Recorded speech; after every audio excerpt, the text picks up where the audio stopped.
All right, panelists, we are now live on both Facebook and Zoom, and you can switch your cameras on. Welcome, welcome, welcome, High Commissioner Shaik, Shaik, Ambassador Abuamara, Richard Falk, Wesam Ahmad, Avi Lewis. Welcome, welcome, welcome, Prakash. So wonderful to have all of you here on such short notice. We are now live on both Zoom and Facebook. I can see that people are coming on, both audience members and journalists. I want to welcome everybody at home to our event, press conference, our press conference calling on Canada to support South Africa's submission to the International Court of Justice. With us today, we have High Commissioner Shaik, Ambassador Abuamara, Richard Falk, Wesam Ahmad, and Avi Lewis. Like I said, we are going live. We're also going to be live on CPAC. Please do feel free to share and further amplify. Karen Rodman will be sharing links for people who want to get this out a little bit further. So I just want to welcome again our esteemed panelists. Welcome to Rieaz Shaik, South Africa's High Commissioner to Canada, Mona Abuamara, Ambassador and Chief Representative of the Palestinian General Delegation, Richard Falk, former UN Rapporteur and Professor, Wesam Ahmad, Palestinian human rights advocate at the Palestinian organization Al-Haq, journalist, filmmaker, and professor, as well as member of the Jewish Faculty Network at UBC, Avi Lewis. Welcome, welcome, welcome. Thank you for being here. I'm Bianca Majeni. I direct the Canadian Foreign Policy Institute, which is based in Montreal or Jojage on the territory of the Kanien'kehá:ka people. Although today I'm tuning in from Kampala, Uganda. This press conference calling on Canada to support South Africa's ICJ, International Court of Justice submission, is co-organized by CFPI as well as Just Peace Advocates. In addition to our speakers, we're also joined by journalists from the Globe and Mail, Canadian Press, CBC, Global News, CPAC, Hill Times, Ricochet, This Magazine, People's Voice, and more. As I mentioned, we are going to be streaming to CPAC. If any journalists that are covering this event would like to ask a question, please do raise your hand virtually after the presentations and identify yourself, or during the presentations. Identify yourself in the media outlet in either the chat or the Q&A, and we'll unmute you to ask your question at the end. If time permitting, we may be able to take a few questions from the audience as well. So moving on to some background. Tomorrow, the International Court of Justice will be hearing South Africa's request for an emergency ruling on Israel breaching its obligations under the 1948 Genocide Convention. This is an important nonviolent effort to curtail the destruction of Gaza, which has seen over 23,000 people killed, 60,000 injured, and nearly 2 million people displaced. And today, 1 million Palestinians in Gaza are threatened by famine. So this event is really aimed at amplifying the growing call for Canada to support South Africa's important bid to end Israel's genocide. So in terms of some of the work, 10 days ago, the Canadian Foreign Policy Institute and Just Peace Advocates launched an email campaign that resulted in 8,000 individuals contacting NDP leader Jagmeet Singh and foreign critic Heather McPherson to call on the NDP to support South Africa's case at the ICJ. The letter points out that the Trudeau government has previously intervened to oppose the ICJ giving their opinion on the legal ramifications for member states of Israel settlements and an international criminal court ICC investigation of its war crimes. The action called on the NDP to ask Canada to back South Africa's ICJ case as a way to preempt any similar effort by the Trudeau government and undercut, in terms of undercutting the case that begins tomorrow. And we're pleased to report that the NDP foreign critic McPherson has posted to X, formerly known as Twitter, citing Israel's genocide and the need for Canada to support the ICJ, and has also sent a strong letter on the matter to Foreign Minister Melanie Joly. So unlike previous cases at the ICJ and ICC, the Trudeau government has, as of yet, not come out against South Africa's case. This is better than it has been. It's far from enough. It's far from acceptable. Canada should, in fact, join a chorus of countries that have publicly publicly supported South Africa's case, including the 57-nation Organization of Islamic Cooperation, Turkey, Jordan, Iran, Maldives, Malaysia, Bolivia, and Venezuela. And there's a growing call for the Trudeau government to explicitly endorse South Africa's case. The Green Party and Liberal MP Salma Zaid have released statements on the matter. The National Council of Canadian Muslims released a letter signed by 250 organizations with this demand. Lead Now's got a call bank. The Canadians for Justice and Peace in the Middle East have an campaign. There is momentum. And today, please check the chat for the links. We are releasing a public letter calling on Trudeau to support South Africa's bid. In less than 72 hours, it's already been signed by 1,000 individuals, from renowned author and physician Gabor Mate to authors Rawi Hage, Alex Neve, QP Ontario's Fred Hahn, Roger Waters from Pink Floyd, Avi Lewis, Richard Falk, Libby Davies, and many, many others. So the letter, which points out previous cases at the ICJ that the Trudeau government has supported, has been endorsed by over 100 organizations. I believe Karen will put that in the chat, but these include QP Ontario, the Canadian Arab Federation, amongst many, many others. And these groups and individuals are echoing and amplifying the work and position of the diplomatic representatives and scholars, activists that we're going to hear from today. So without further ado, I'm going to introduce our first speaker, who is Rieaz or Mo Schaik, South Africa's High Commissioner to Canada. Welcome, High Commissioner.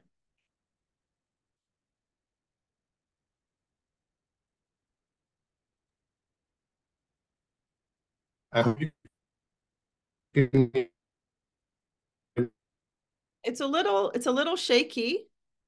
I'm not hearing you very well. Are you able to get a little bit closer to the... Are we good? No, we can't hear you. Hold on. I'm going to take it off of speaker and put it in gallery. The camera's off too. Is this better? Can you hear me? I can hear you, but we can't see you. Can you hear me now? I can. Yeah. Maybe just go ahead. We can't see you. Oh, now we can see you. All right. Okay. So this is my statement. We live in the times of catastrophe. We, either as individuals, communities, organizations, or states, are called upon by the troubles of our time, now more than ever, to assert our common and shared humanity. In our endeavors to find a path to that shared humanity, we would do well to heed the wisdom of the ancient sage Rumi, who said, "Out beyond the ideas of wrongdoing and right doing, there is a field. I will meet you there." This is a field of human understanding. This is a field of human love, compassion, empathy, and justice, all of which constitutes the hallowed ground of our shared humanity. Arriving at this field of understanding bring forth the living expression of the African humanist value, Umuntu, Kumuntu, Gabantu, which means a person is a person through other people. I am because you are. In asserting my right to live, I must first assert your right to life. Arriving at this field of our shared humanity means to embrace the philosophy of the Dakota people of North America, Mitakuye Oyasin, that embodies the universal truth that all are related. Indeed, in our shared humanity, we are all related. The wisdom of Rumi, the beliefs in the truism that we are all related, and that I am because you are, compels us all as human beings to make haste, more so because of the troubles of our times, to that hallowed ground of our shared humanity. The government of South Africa, in its application to the International Court of Justice, has made clear its intention to uphold its obligation to our shared humanity as a signatory to the Convention on the Prevention and Punishment of the Crime of Genocide. To this end, we have instituted proceedings against the state of Israel for its military actions and intentions directed against the Palestinian people.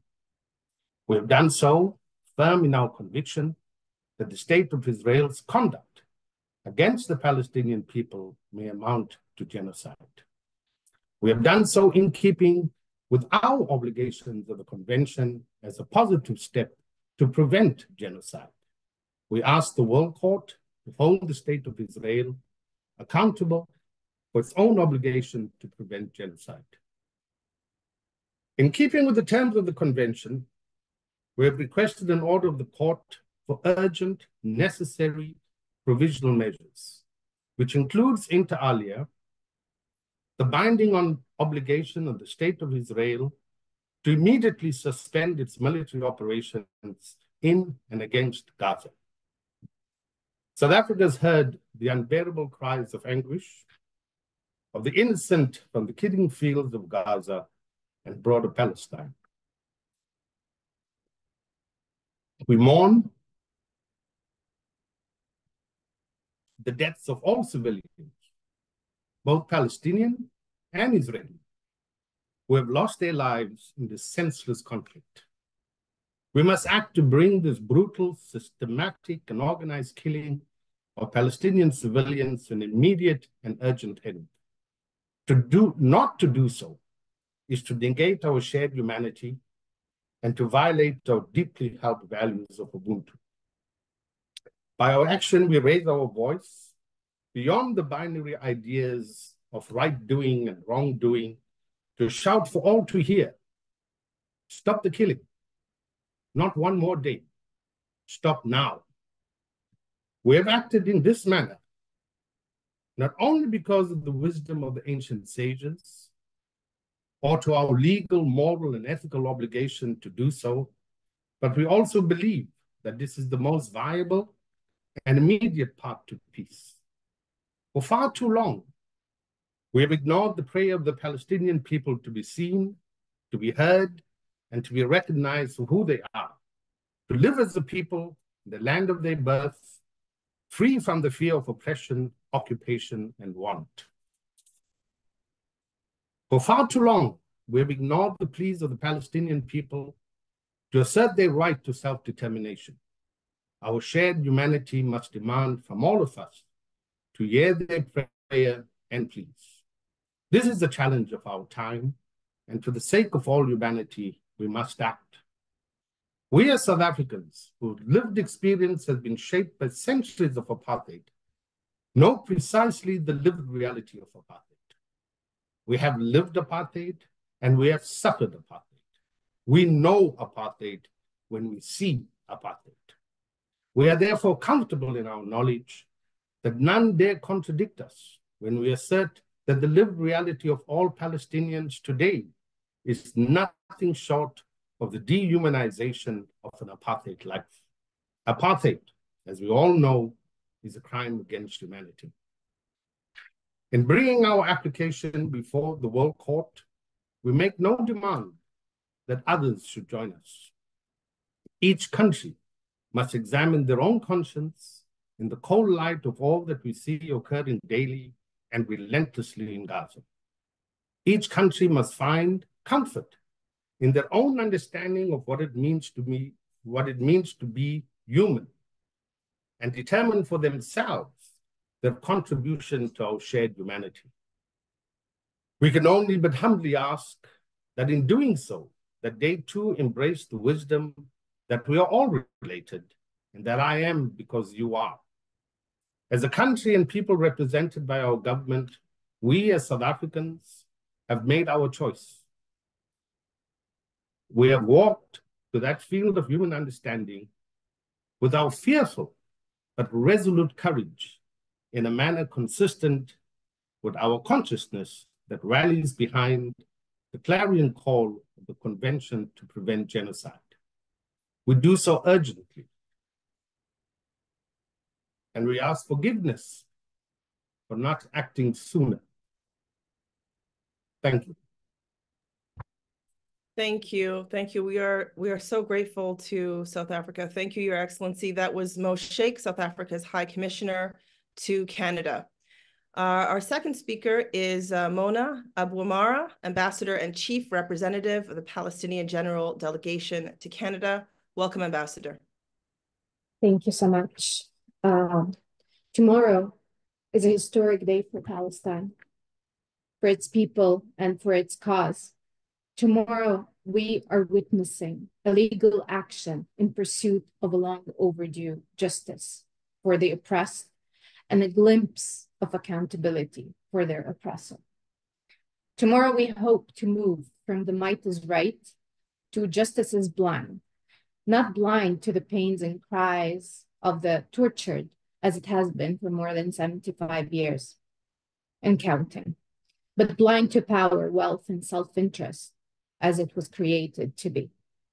And tomorrow could not have seen the light without the bravery of an extraordinary, resilient people who themselves has been burnt by the flames of supremacy and injustice, but refuse to forget what those shackles of tyranny looked and felt like when they got rid of them. Instead, they have decided that their freedom was not complete without the freedom of the only people suffering under occupation and apartheid in modern history, the Palestinian people. That is what moral consciousness looks like. Today, my people are facing genocide, ethnic cleansing, and forcible transfer. What is happening in Gaza and West Bank, including Jerusalem, are not random impromptu actions, but systematic incremental steps that fulfill an overall goal of creating a land without people.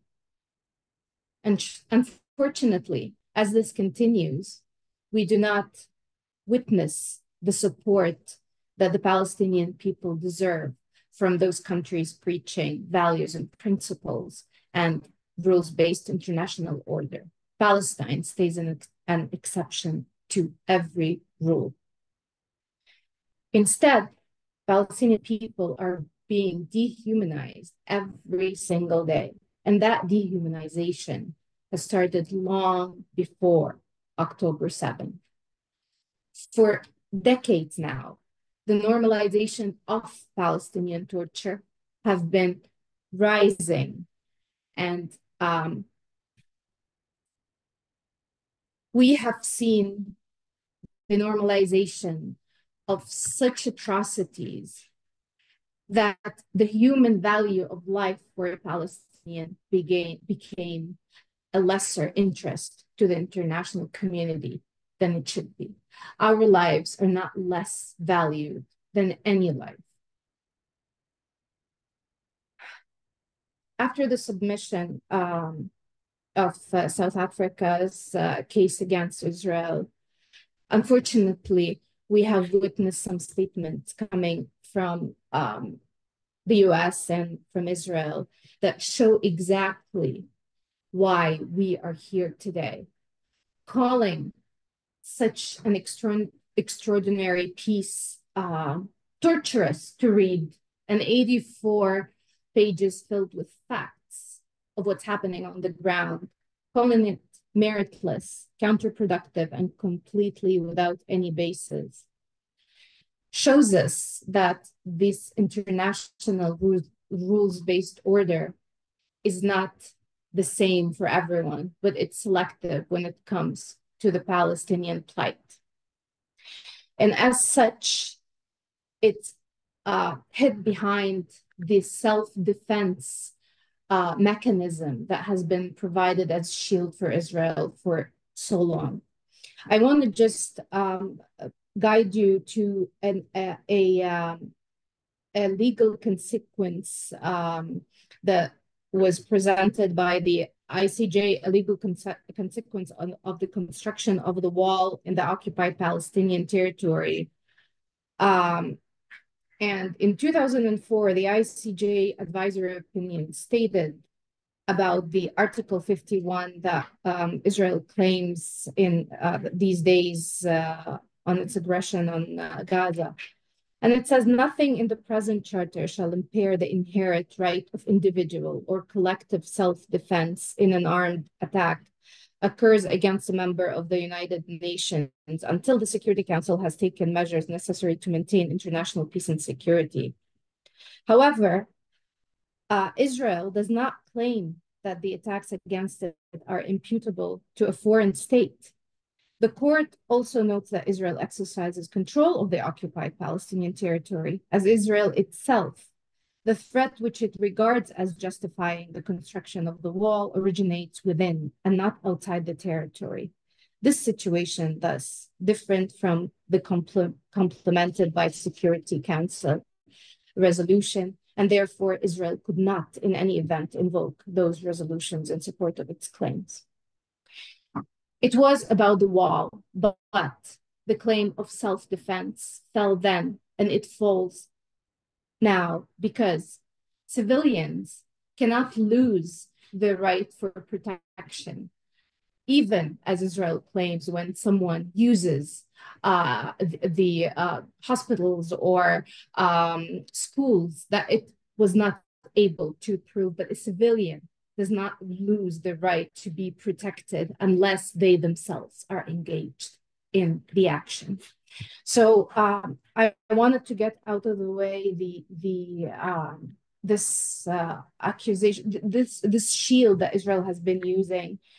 But in its own statement after the submission of South Africa, Israel called the submission a blood libel. And here I wanted to also note that the Palestinian struggle has never been a religious one, and it never will be. The Palestinian struggle is against a genocidal policies that have been set to ethnically cleanse and forcibly transfer the indigenous population on the ground. It's systematic, and it's a settler colonial imperial discourse that has been ongoing for decades. So there has been a collective failure towards the Palestinian people. And as such, there needs to be a collective obligation to prevent and to save the people from further torture and injustices. And here I call on Canada and on every other state that preaches to the world the importance of adhering to values and principles and laws and resolutions. It's a testament to what these forums have been built for and what they are being used as.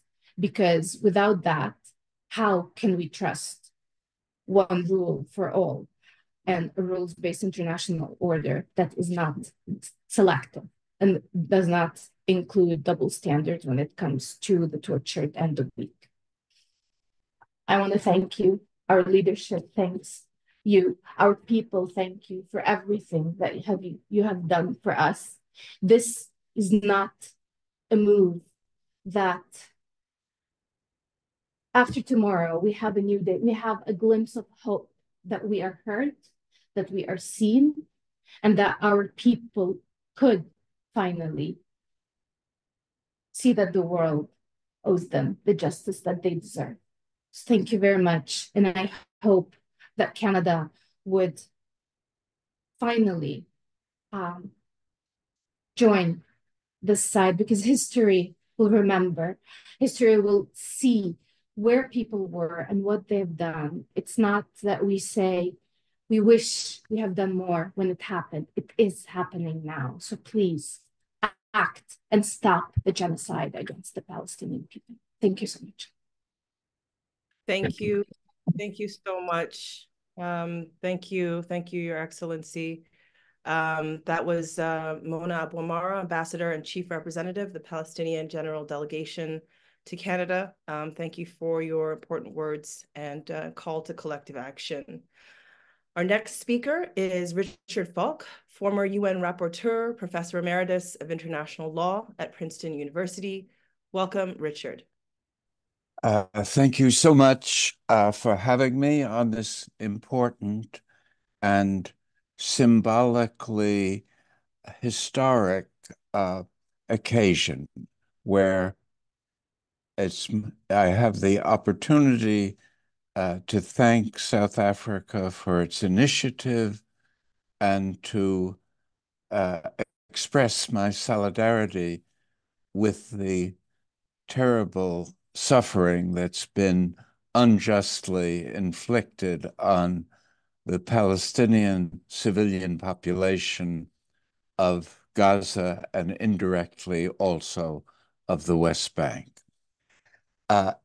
Canada has a great opportunity and as well as a responsibility, a moral and legal responsibility to act in this context of the initiative that will be preliminarily decided this week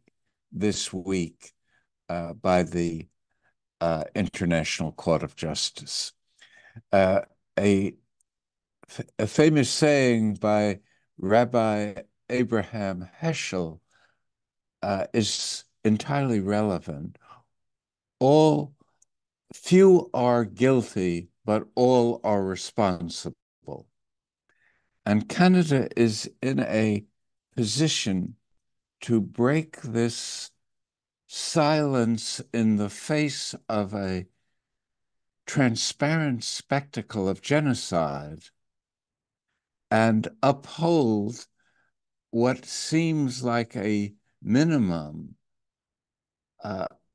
duty to take this action to show support and to carry out the emphasis placed in the Genocide Convention, which is an international treaty that Canada is part of, to prevent genocide.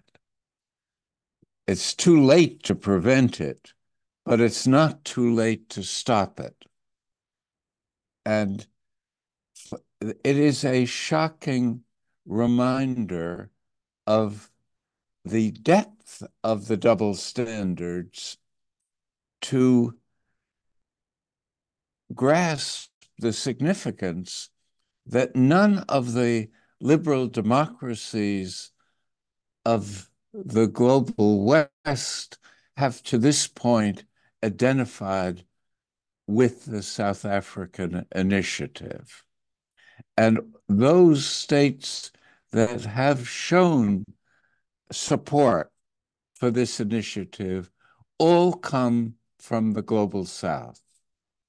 And it's a telling thing that countries, including Canada, that have been respected, even admired for their adherence to the premises of liberal democracy, should put aside these traditional values and responsibilities and watch with an unwillingness to act this spectacle of genocide being daily shown through television images to the whole world. This has never happened before. The transparency of this genocide is different than other genocides, which have been known mainly in retrospect, after the fact, or through statistics and abstractions. Here, the peoples of the world have been exposed to the horrors of a genocide against an essentially helpless, vulnerable, already impoverished and abused people. And the governments that have proclaimed their moral leadership through law, through human rights, through their devotion to peaceful resolution of disputes, suddenly endorse this genocide. It's not just that they have not opposed it actively. The United States, my country, has given material support to Israel to carry out even more devastating attacks.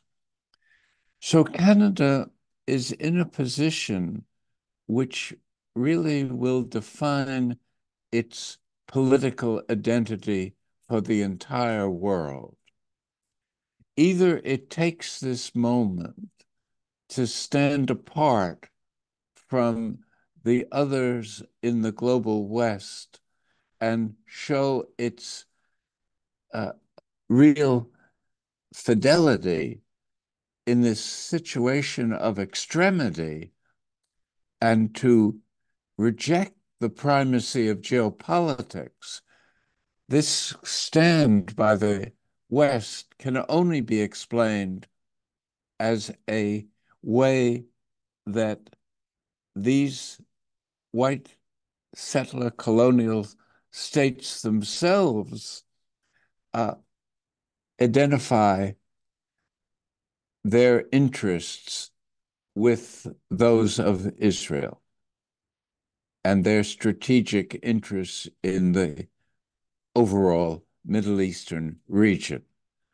The striking contrast with the reaction to the Russian attack on Ukraine has not been lost on the peoples of the world. And so this moment is a moment of opportunity for Canada to reconsider how they want to be understood and seen as a nation before the conscience of humanity. And those opportunities do not come often. And it really is a choice between the traditional geopolitical fracturing of humanity and, as earlier speakers so eloquently said, the opportunity of exhibiting the unity of humanity. This is, as the Secretary General said, of the UN said, this is not only a humanitarian catastrophe, it is a catastrophe for humanity. And for these reasons. The only further remark that I would make is that we should understand that international law on its own, whatever the court says, and I hope it will affirm the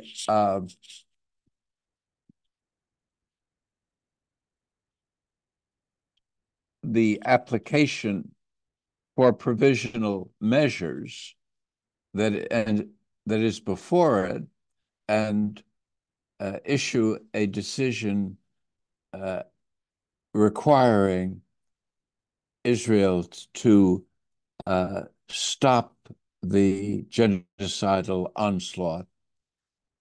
But we have no reason to expect, without political will, that Israel won't defy an order of the court as it's defied so many UN and international decrees in the past. And so this decision, even if it is defied, is of great importance and will escalate the activism of global solidarity initiatives. And it's a call to civil society to use its potential influence to rebalance the conflict in such a way that Israel no longer can hope to achieve its unacceptable objectives of ethnic cleansing and forcible transfer, and at the same time cannot afford to lose because it's placed such a high stake on taking this extreme action. And its only option at this point is to widen the war, to bring Iran into the war, and to make it a war of civilizations, the West against Islam. And as the Palestinian speaker pointed out, this is not a religious struggle. It's a struggle for human rights, for moral dignity, and for the serious commitment not only to have international law and international institutions, but to have the political will to see that they matter in the way in which conflicts are resolved. Let me stop there and thank the panel and the organizers once more. Thank you. Thank you so much, Richard, for speaking in such a heartfelt manner about this critical political and humanitarian moment. We just heard from Richard Falk, former UN Rapporteur. Our next speaker is Wesam Ahmad, Palestinian human rights advocate at the Palestinian NGO Al-Haq. Welcome, Wesam. Thank you very much for having me. Thank you, Professor Falk, Your Excellencies. It's an honor to be here with you and my fellow panelists.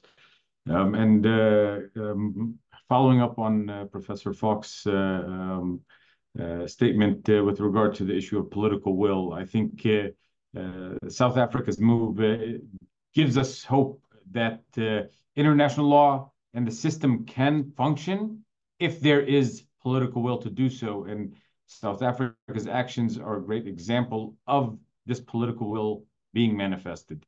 The international law that we study, that we read about, sounds very good on paper, but without a willingness to enforce and give it meaning, then it just becomes something of the subject of academic studies.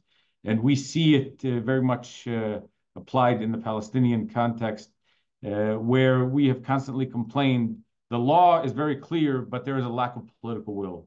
And this move by South Africa has given us at least an ember of hope that the system can function. But South Africa alone is not going to be able to move it as far as it needs to. It needs the support of third states. And this principled move, first of all, to commend South Africa, it stands as a testament to South Africa's unyielding commitment to human rights, justice, and accountability, as it further serves as a beacon of hope for the restoration of the international legal order that has been deliberately undermined for political expediency, not only since the 7th of October, but also throughout the past 75 years, since the start of the ongoing Nakba of 1948.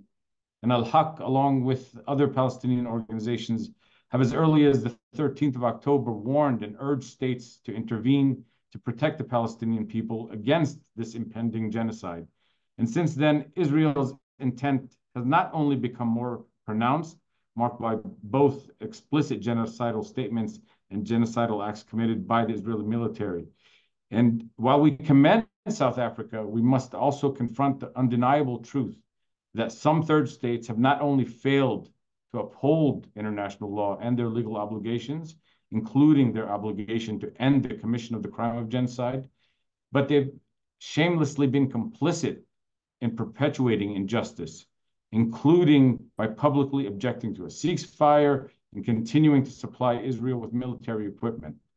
South Africa's decisive action should serve as more than a wake-up call.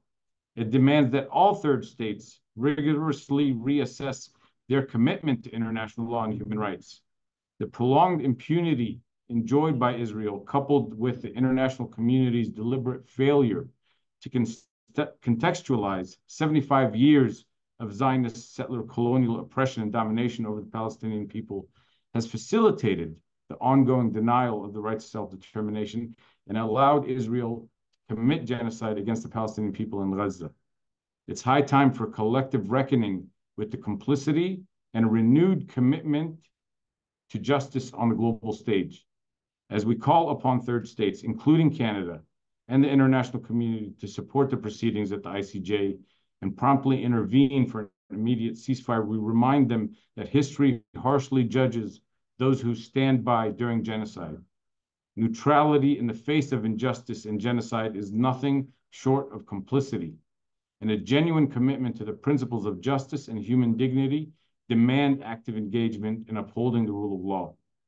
The case before the ICJ today is not only trying Israel, it's a trial of the international system and its integrity as a whole.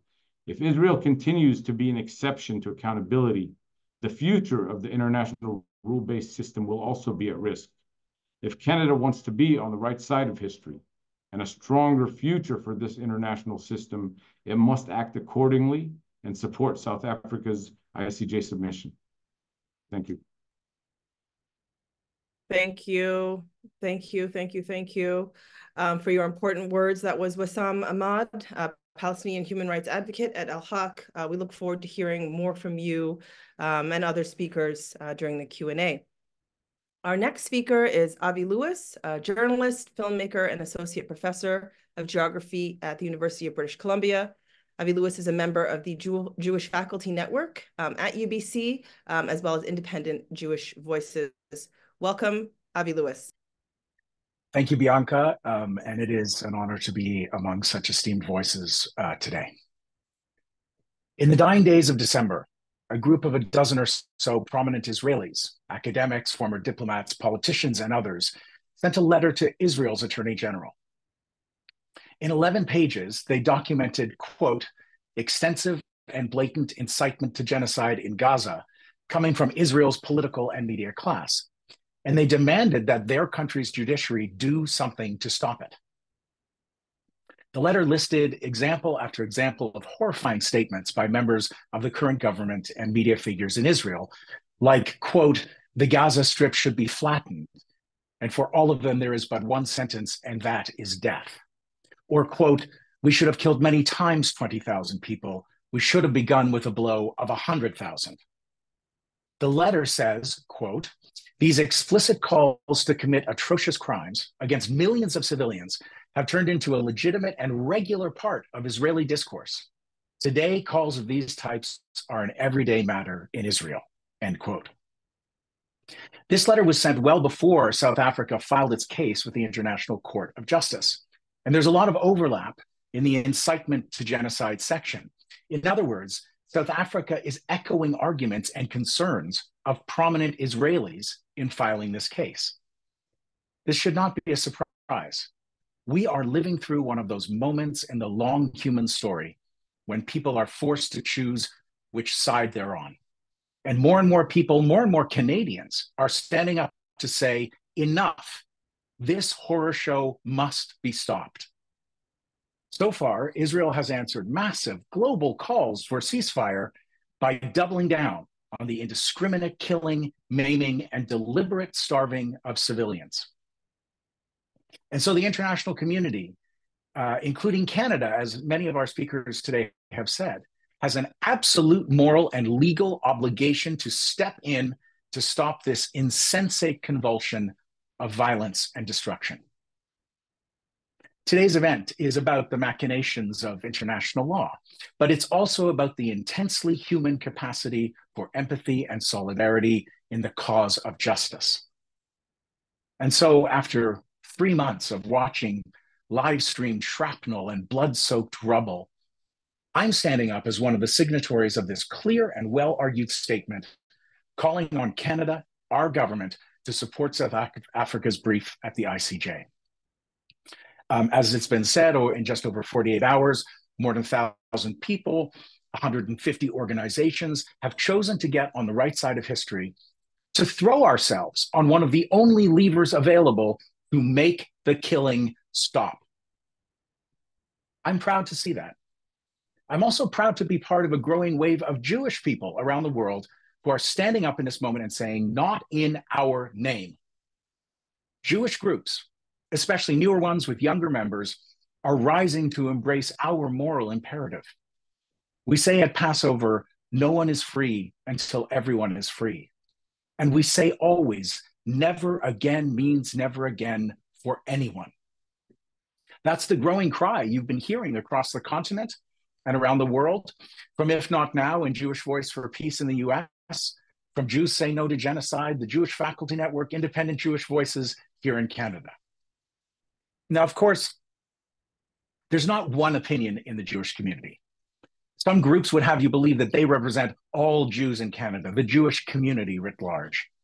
What a fatuous flattening of the diversity of Jewish perspectives. We don't all agree. In fact, we're having hard conversations, grindingly hard.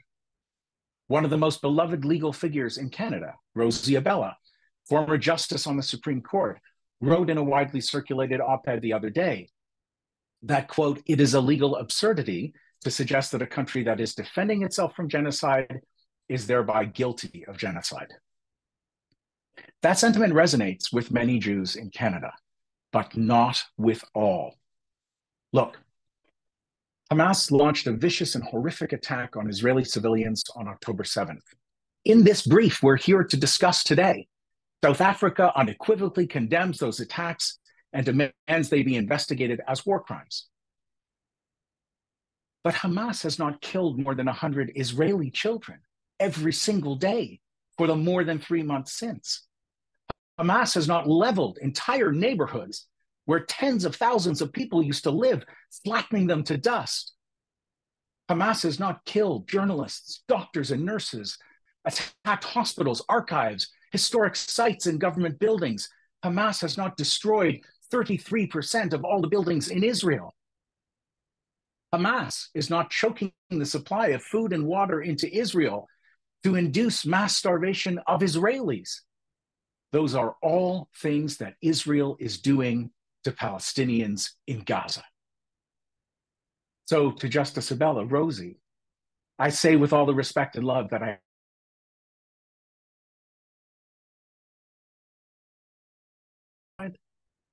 many Canadians are with me when I say it is a moral absurdity to call it anything else.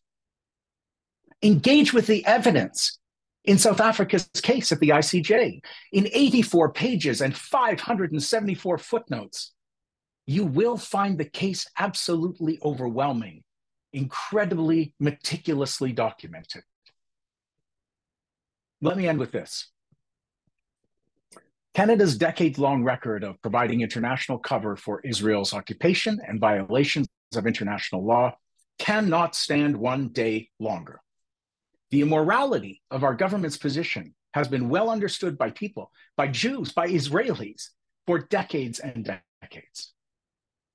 In September of 1967, 14 Israelis wrote an open letter published as an ad in the Haaretz newspaper.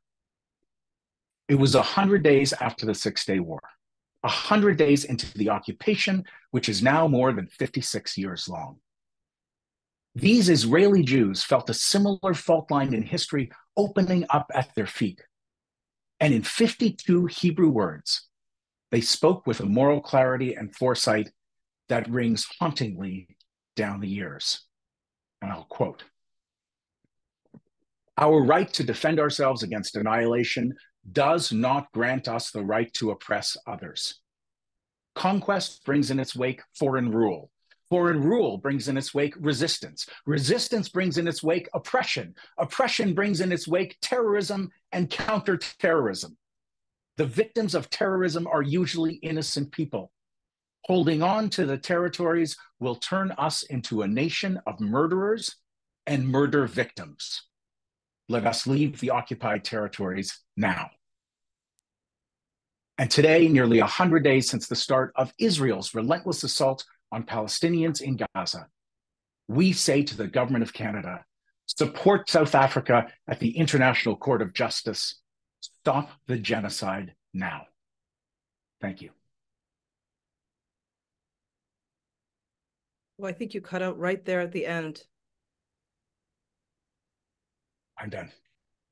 Thank you. Thank you so much, Avi Lewis. Thank you for your clarity in this moment. That was journalist, filmmaker, professor, member of IJV, Avi Lewis. I think my internet actually just cut out there a little bit at the end. My apologies. So I'm now going to be opening up to journalists and audience members. If you are a journalist, please do raise your hand virtually. I will unmute you, or Karen Rodman from Just Peace Advocates, who's in the background, will unmute you, and you can ask your question. We had a few questions that were also submitted in advance and by audience members. I can see a couple of hands up here. Okay, so I'm going to take a question from Michael Welch at Global Research. Michael, you can talk. Okay, thank you. Thank you so much. Yes, first of all, yeah, it's very good talk. An interesting statement is certainly going out, but I mean, I just have to note that in 2 years in the war in Ukraine, 550 children are killed, and in less than 3 months since October 7th, 4,119 Palestinian school students have been killed, and 7,000 others injured. There's been 110 Palestinian journalists in Gaza killed since October 7th, which is well in excess of the number of people who were killed throughout the entire World War II of journalists. However, I'm wanting to know, I mean, look, for years, Israel and the US have largely ignored the rules of international law. A positive finding of genocide at the ICJ can be ignored by the perpetrators, it seems to me. And the US would most likely prevent the UN Security Council from taking action against Israel with a veto. So how can this ruling, however it goes, how can it realistically do anything to actually halt or contain Israel's actions, not only in Gaza, but in Lebanon and the wider region? Thank you. Thank you so much, Michael. I'm going to, perhaps I'll direct the first question at High Commissioner Shaik and Ambassador Abuamara.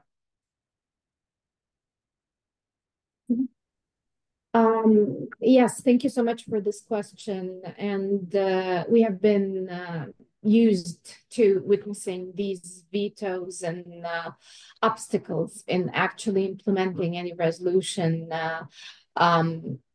towards a just resolution for the Palestinian people, as you mentioned, in many forms.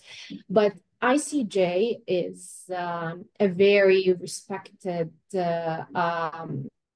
court. It's the highest court,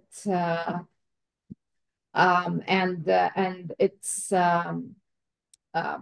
opinions and its orders and rules are binding, but also historically have been accepted by everybody in general. So we are hoping that that would play into, at least if it's not a form of a halt of everything. It's not gonna just magically stop the genocide, the occupation, and the apartheid, but I guess it will make it harder for liberal democracies and for nations in general to do business as usual. On the other side, when you come and speak, if the court rules, and we are confident in the case that South Africa has presented, and especially the intent, which is the hardest part to prove, and the live streaming of genocide that everybody is watching in real time. So we don't think that that's going to be a problem to prove, but it will also break this victim syndrome that Israel is enforcing on everyone, and the feel that it's fighting for itself, a state that is accused of acting in a way that is not preventing or committing with intent genocide does not have the luxury of calling for self-defense or security. At that point, we need to start to talk about the root causes and how we got here, because it wasn't in a vacuum. So that's, in general, we're hoping that this will open so many doors and so many forums for civil society, for pushing states, for actually those states who respect the law. And as we said, this is a test to the legal order. And we will have to see. I personally don't think that it would be easy for countries to ignore the ICJ rulings, or for the US to actually enforce a veto on resolution that would be sent on this regard. The only thing I would add, Bianca, is that if Israel does not give indication that it is going to stop its genocidal action, then I think we as part of the world will give an indication that we are not going to stop our actions to stop the Israeli action of genocide. We will not stop in those endeavors.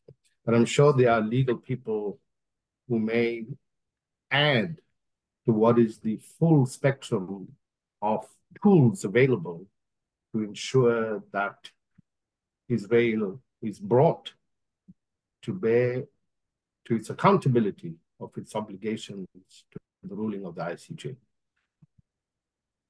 Thank you. Before we move on, is there anyone else that would like to speak to that question? Maybe I. Yeah, Richard and then Wesam. I think the question is very important because it raises the underlying issue.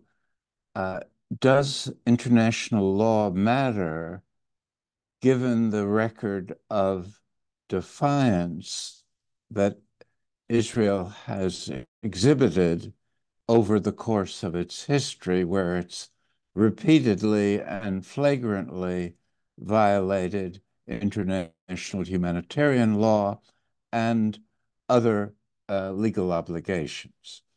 And for the US to have already described the South African initiative officially as baseless legally, one has to doubt whether it will exhibit the political will necessary to implement the order of the International Court of Justice if it is indeed forthcoming.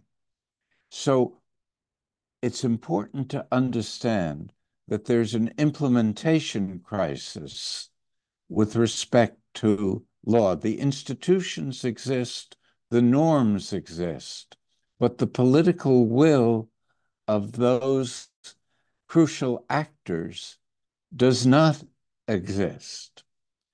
And I think the purpose of this panel and of the initiative is to summon Canada to exhibit, at least symbolically, a solidarity with the decency that underlies the South African initiative.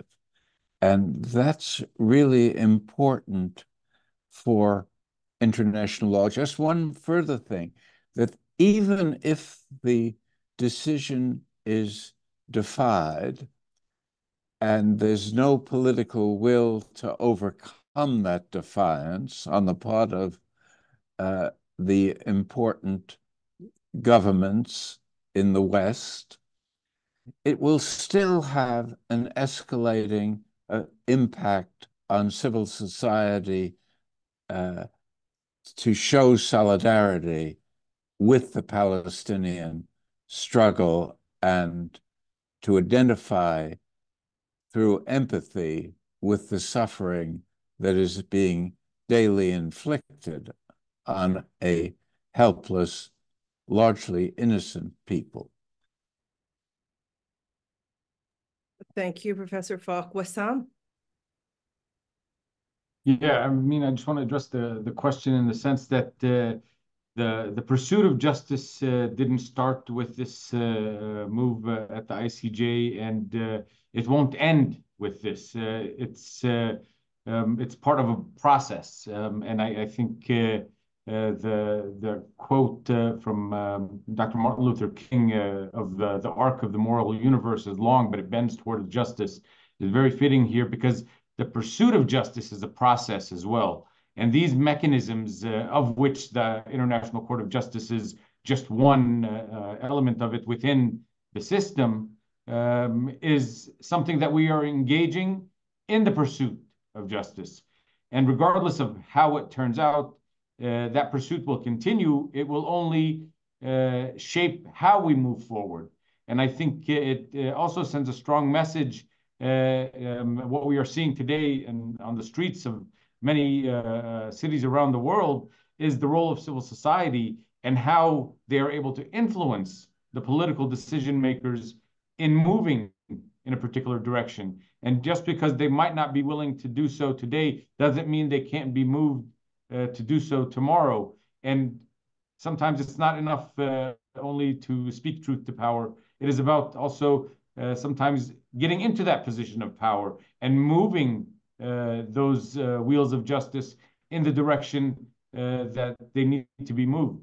And so I think we have been doing this work for decades and recognize that it's a long process. We don't expect it to happen overnight, but in the same way that colonization is a long process, decolonization is also a process.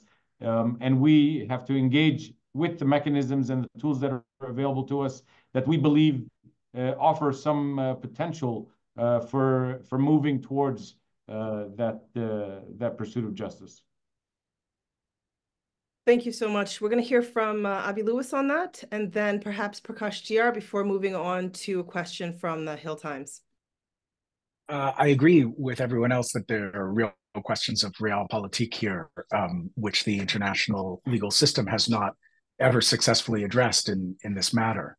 But there are real consequences. Canada is a signatory to the Convention on Genocide. Canada is a signatory to the International Court of Justice, as is Israel, as are many, many powerful countries in the world. And if the ICJ finds even a preliminary finding that there is a risk of genocide occurring, it exacts a positive legal obligation on all signatories to step in and prevent it. And so Canada is vulnerable if it does not respond, as are all countries signatories to the Convention on Genocide and the International Court of Justice. If there's a risk that genocide is happening, and we say as nation states in the world that we're against genocide, and this court to which we have all subscribed finds that there is a risk of genocide occurring, we are vulnerable ourselves if we do not attend to that obligation that we have as nation states. And finally, the facts that we're watching of a genocide unfolding are a result of decades and decades of impunity exercised by Israel. And that impunity is supported by the world's, in a multipolar world, there is still one overarching superpower, and that is the United States. But Israel and the United States and a handful of tiny states are isolated in the international community on measure after measure at the UN, on moment after moment in the unfolding of these international violations of human rights. Israel has to feel pressure from the entire international community before the United States will ever budge. And Canada is one of the last countries in the world that will stand up next to Israel and the United States against the rest of the world that is protesting and writing resolutions against the violations of human rights. In the Trudeau government, like the Harper government before it, like the Paul Martin government before it, like the Jean Chrétien government before it, like the Kim Campbell and Brian Mulroney government before that, Canada has consistently stood with Israel and the United States against the world on these fundamental moral issues. And this is a moment unlike any other when Canada can finally stand on the right side of history. That's a powerful position for our small country to be in. Thank you, Avi Lewis. Prakash GR, is a human rights lawyer who's also here with us. Would you like to step in? Very briefly, thank you, Bianca. I echo the words of my fellow panelist. If anything, it's not a foregone conclusion that there will be a positive decision, because politics of what it is may be influencing the judges as well. But let's assume, because the application is so strong on the facts and on the law, that one can assume that there should be a positive outcome. If there's no positive outcome on a case like this, then God help us. I don't know what other case before the court will ever be successful. So if anything, it'll be exposing the West countries, as Professor Falk says. The West, including Canada, will have no moral or authority or legal authority to talk about human rights, to talk about international humanitarian law, or to talk about the rule of law. And regarding the political will, it's the civic association, it's people, it's all of us individuals and collectively. And the High Commissioner will relate to this with our experience in South Africa, fight against the apartheid regime. Germany, United Kingdom, and the United States in particular were pro-apartheid South Africa. But it's the people's movement on the ground that over a period of time shifted their dynamics, that their policies had to change. And there came a time where even they had to support. So this is the beginning. It's not the end. And there is hope for all of us, because we are on the right side of history. Prakash Diyar, thank you very much for your comments. We're now going to take a question from Stuart Benson at the Hill Times. One second. Stuart, can you hear us? You can go ahead and ask your question.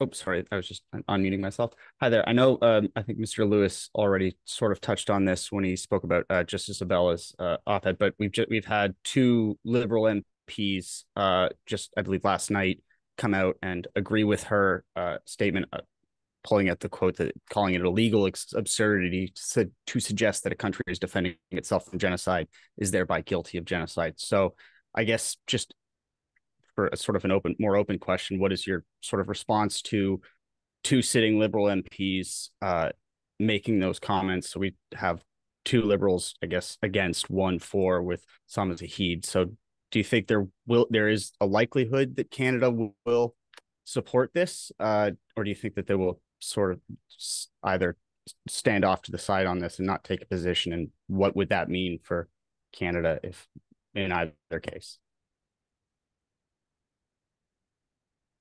Is that question directed at Avi Lewis? Well, I know he already talked about it, so obviously he can speak on it, but sort of more open to the floor, I guess. No one in particular. All right. Yeah, panelists, feel free to speak to that question. Anyone? I'm happy to call on someone. Richard Falk, what are your thoughts on that? Well, I think that as Avi Lewis has very eloquently informed us, Canada is divided on these issues, and you have to expect some politicians to side with the misreading of history, being on the wrong side, from our point of view, being on the wrong side of history. And that's part of the reality that Canada faces. We are asking the government of Canada to choose the right side from our point of view. And we think that this document that South Africa has prepared for the International Court of Justice makes that an easy moral and legal choice. There should be no ambivalence. It is as clear as law and morality can ever be. And if Canada evades that challenge, it deserves to be grouped with the other states, including my own, the United States, as complicit in the continuation of genocide. A lot is at stake symbolically as well as substantively in reaction to what the International Court of Justice decides to do. Thank you, Professor Falk. High Commissioner Shaik, Ambassador Abuamara, any thoughts on Stuart's question? So it's expected that MPs will have their opinions would vary on the issue, but by the end of the day, if we are talking about merits, that's what's important. We always refer people to understand, to read, to define the things they're standing up for. The whole stand on Israel, on Israel's rights, depending on those opinions versus the just cause of Palestine, the values that Canada preaches. It's everything that Palestine stands for. Canada stands for self-determination, stands for the universal values and principles, all have been flagrantly and deliberately ignored by Israel throughout the years. So we always refer MPs to have discussions, to have open minds to the information, to the merits of every case, and then decide for themselves. Because we are confident that once they read the 84 pages of brilliance, torturous brilliance that was put by South Africa in this case, in this submission. After that, we agree with whatever they will come out to say, because at that point we know that they will stand for justice. So we want people to have the knowledge before the decision and not stand blindly with what Israel claims it stands for. Thank God that the Thank you. Thank you. Could I come in? Yeah. Yes, of course. Thank God that the founders of the convention saw fit to establish a court to deal with these matters and these disputes. And we have put our submission before a court. The process will be debated legally to the factual issues, maybe later in respect of the actual finding of genocide. But we are hoping that the provisional measures, which are the more important things for now, will be found by the court to be valid. And then we are hoping that those very MPs, in their pursuit for the rule of law, will abide by the decision of the court of law in respect of this matter. Thank you. I think that is an excellent note on which to end. We have no more questions from journalists at this point. And Bianca, can I jump in with a brief reflection, just because Stuart's question was on domestic politics? And I just want to say, for the sake of Canada's role, Stuart was asking about, two Liberal MPs who are extremely pro-Israel, extreme Zionists, and one who has spoken up on the other side. Would that sway the government? And I mean, the notion that the Justin Trudeau government would suddenly have its foreign policy influenced by its backbenchers would be an outbreak of horizontality and grassroots democracy, the likes of which we've never seen in that party. This decision is going to be made in the Prime Minister's office. And the Prime Minister is caught between a majority of Canadians who are horrified and appalled at what they are seeing day after day after day without cease, and pressure from the United States to toe the line. And it's as simple as that. He has a political calculation to make beyond the moral and the legal case that we have laid out in I think, really relentless terms here today. He has a political decision to make.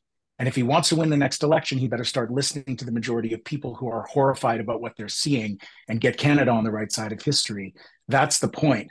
It's not about a point about his caucus or a point about the international law. As you've heard, it's incredibly clear. on the basis of a rank political calculation, the prime minister has to start doing the right thing if he wants to remain prime minister.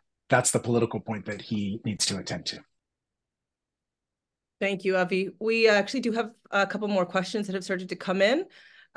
We have a question from Dylan Robertson at the Canadian Press. Dylan, you can go ahead and ask your question.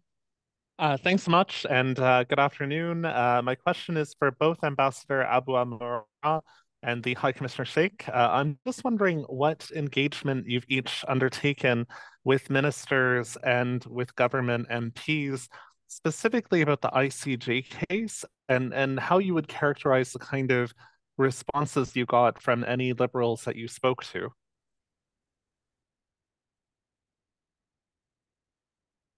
There hasn't been discussions on the matter yet. In my case, I'm still awaiting a couple of meetings, but with everything with the Christmas vacations and all, it was pushed a little bit. So we're hoping we have the communications in general from the Ministry of Foreign Affairs and in that manner, but we haven't precisely gotten any answers or any quotes on what's happening from the Canadian side. As I've said earlier, Dylan, that our application before the court was a decision of the Cabinet of South Africa, which made this decision on the 8th of December of 2023. And then our application was placed before the court on the 29th of December 2023. We have not consulted any government on this matter. And we think that the convention itself allows different governments and parties to the convention to express their view either in one of three different ways. They can support the application, they can oppose the application, or they could indicate that they'll abide by the decision of the court in respect of the application. Now, we have not engaged Minister Joly's office in respect of this matter. We are hoping perhaps if they see fit on how we could explore issues beyond this, we'll be more than willing to do so. And we will await the overtures from Minister Joly's office to do such. Thank you. We have another question from journalist Emily Best, who wants to know what is the significance of this court case being held from the media? Is there anyone that has any thoughts on that?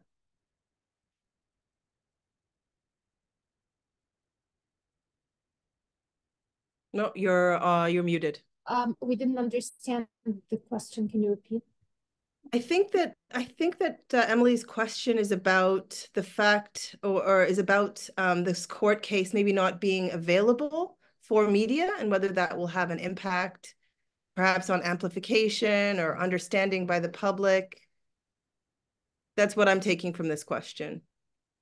And to my understanding is that tomorrow, which will be 3 a.m. in Canadian time, South Africa will present its case for the provisional measures for 2 hours, and then the State of Israel will respond on Friday, the 12th, at the same time for 2 hours. Now, I received links in respect of how you can get live streaming of the actual hearings. And I think it is available on the UN links. Yeah. So I'm not too clear about the implication that Emily is raising, because it will be live streamed. Okay, that's an important answer. So there you have it, Emily. It will be live streamed. And the last question that I have here that's been submitted is for somebody, if there's anybody here that could elaborate on what the NDP has done with respect to supporting South Africa's case. We have several people who are interested in hearing more about that. I think from my quick reading of Heather McPherson's letter online yesterday, it was clearly calling on the government of Canada not to oppose South Africa's application and to abide by the judgment, which I think, as the High Commissioner has just said, is a path through those decisions that would make clear Canada's support for the process and an intention to abide by the decision. Obviously, what we're calling for here goes a little bit further than that. We want Canada to support South Africa's application, but the NDP is calling on the government not to oppose it, which in itself would be real progress in Canada's foreign policy, and to abide by the decision, which is, of course, to state that it would, which is, of course, the most important, I think. But that's more of a legal matter for our experts here. Thank you. So I'm going to take one last question from Tina Renier, who I'm going to allow to speak. Tina, please go ahead and ask your question. Tina? Okay, I think perhaps Tina's either left or cannot hear me or hasn't unmuted. I'm just going to give it a couple more seconds. All right. Okay, so that is it for our questions today. It has been incredible to have all of you, our esteemed guests, here today. I want to thank you for being here to speak about the need for Trudeau, for Canada to endorse this incredibly important initiative to end Israel's genocide in Gaza. I want to thank the journalists for coming out and for your questions. I have deep gratitude to our live audience as well for being here and for your support. Thanks to Just Peace Advocates who've done so much to organize, to Karen Rodman for terrific organizing, Aziza Kanji for so much help in the background, Prakash Jian for your legal expertise, High Commissioner Mo Shaik, Ambassador Abuamara, Professor Richard Falk, Avi Lewis, Wesam Ahmad, thank you so much for being here and for coming on such short notice, for your important comments. We're all going to be following the details of how Canada responds to the submission. We're also going to post a replay of this event on our YouTube channel this afternoon for anyone who's missed it. That's it for our press conference today, and thank you all.